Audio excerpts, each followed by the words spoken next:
উন্নয়ন, উন্নয়ন তো তৃণমূল নেতাদের। যে বিধায়ক আজ চ্যালেঞ্জ করছেন সেই বিধায়ককে চ্যালেঞ্জ করছি যে আপনারা কমলাকান্ত হাসদাকে একটা ঠিকাদারকে নিয়ে আসুন। 500 টাকা কাটমানি কমিশন তো দূরের কথা, কোন ঠিকাদারের টাকায় কমলাকান্ত হাসদা 5 টাকা চা খেয়েছে কোন দোকানে?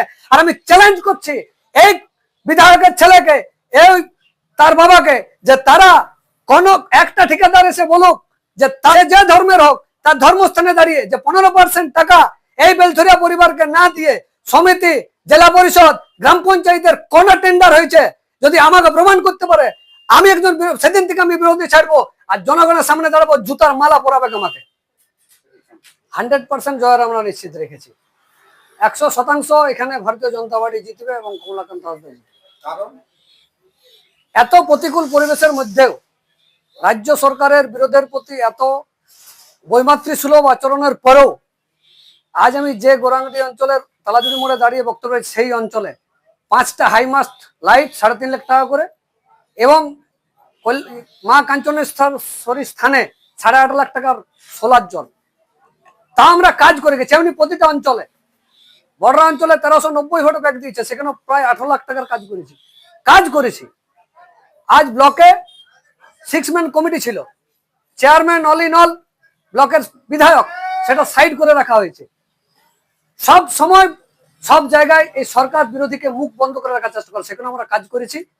এই যে প্রতিবাদ, আমরা প্রতিনিয়ত প্রতিবাদ করি। প্রতিবাদের দুটো ধাপ।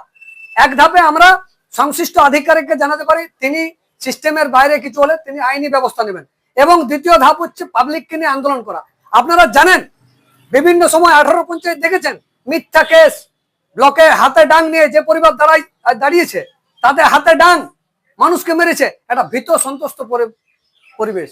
আজ কাশীপুরে যান, হয়তো 2টা লোক বার হয়, কিন্তু 1900 থেকে 2200 ভোটে লিড দেয়। তেমনি মানুষ আমাদেরকে একটা কথা বলেছে, যান আমরা ভোট দেবো।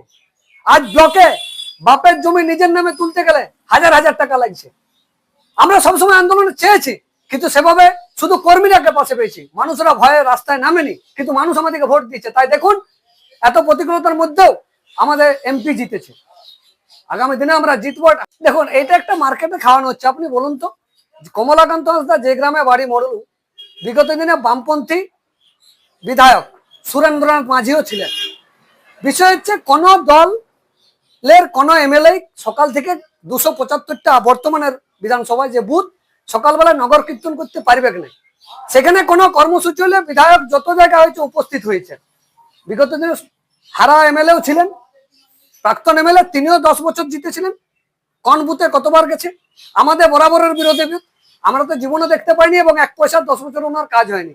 এলাকার যদি যেটুকু উন্নয়ন দেখছেন সেটা 15th ফিনান্স কমিশনের টাকা, তাতে সেটা পঞ্চায়েতের ফান্ডে হোক, চাই সমিতির ফান্ডে হোক, চাই জেলা পরিষদের ফান্ডে হোক, সব টাকা সেন্ট্রাল গভর্নমেন্টের টাকা। আমার চ্যালেঞ্জ রইল তৃণমূল নেতা দিকে, এই বিধায়ক যিনি দাঁড়িয়েছেন, আমাদের এলাকায় কটা 5th ফিনান্স কমিশনের বোর্ড লাগানো আছে দেখানো হোক, যেটা স্টেটের টাকা। বর্তমানে 10 লাখ টাকার বুথে বুথে কাজ, কটা বুথে 10 লাখ টাকার কাজ হলো তার ফিরিস্তি দেখাক, তার ফর্দ তুলে নিয়ে আসুক তৃণমূল নেতারা। তারপর গল্প, গ্রামে ঘুরে কিছু কাজ হয় না, কাজ হচ্ছে ক্যাডার। আমাদের দল ক্যাডার বেস, ক্যাডাররা এলাকার ব্যাপারটা তুলে ধরবে, মানুষ তুলে ধরবে, সেটা ইমপ্লিমেন্ট হবে। সেখানে বর্তমানে যারা সরকারে থাকবে তাদেরও সহযোগিতার দরকার আছে। দেখুন, ওনারা উন্নয়নের পাঁচালী পড়তে গ্রামে গেছে, আমরা দুর্নীতির পাঁচালী মাঝে মধ্যেই পাবেন, আমরা দেখাবো। প্রতিটা কাজ এত নিম্নমানের, খুব কম সময়ের মধ্যে সেই কাজ নষ্ট হয়ে গেছে। আজ আপনি বড় অঞ্চলের আমাদের নিজের জমি দেওয়া জায়গা, জল ট্যাঙ্কিটা এত বছর হয়ে গেছে, আমরা প্রতিনিয়ত খবরে এবং সেন্ট্রাল গভর্নমেন্টের চিঠি অনুযায়ী দেখছি 1600 কোটি টাকা বাড়িতে বাড়িতে জল দেওয়ার জন্য দেওয়া হয়েছে। সেই টাকায় এখনো পর্যন্ত দেখুন, গ্রামের পর গ্রাম ঢালাই রাস্তা কুড়ে রেখে দেওয়া হয়েছে, কোনো কাজ হয় নাই। সবখানে দুর্নীতি। এই যে মোড়ে আমি গল্প করছি, সেই তালাজুড়ি গ্রামের ভিতরে ঘুরুন, সবারই বাড়ির সামনে বড় বড় একটা পাইপ বান্দরের লেজার মতো বেরিয়ে আছে, বাড়িতে তো জল যাচ্ছে না। আমার পরিচয়, আমি মলয় মিশ্র, দীর্ঘ ভারতীয় জনতা পার্টির কার্যকর্তা, বর্তমানে বিধানসভা ইলেকশন টিমের আমি দায়িত্বে আছি। বিজেপির নেতারা কোনো জানেই না এক কথায়, কেননা আমাদের যে উন্নয়ন হয়েছে সারা পশ্চিমবঙ্গব্যাপী এবং তার সঙ্গে কাশীপুর ব্লক সহ আমাদের গোরানি অঞ্চলের এই উন্নয়নটা ওরা জানতোই না যে উন্নয়নটা কি।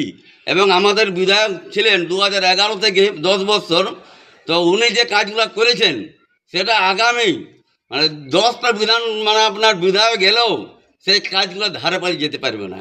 এবং কমলাকান্ত হাঁসদা তিনি ছিলেন এই রানিং মানে শেষ হচ্ছে ওর টার্ম, তো উনি একটা কাজও করেন নাই, কাজ জানেন নাই এবং মানুষের সঙ্গে যোগাযোগও করে নাই। তারা মুখে বড় বড় ভাকি দিলে তো চলবে না।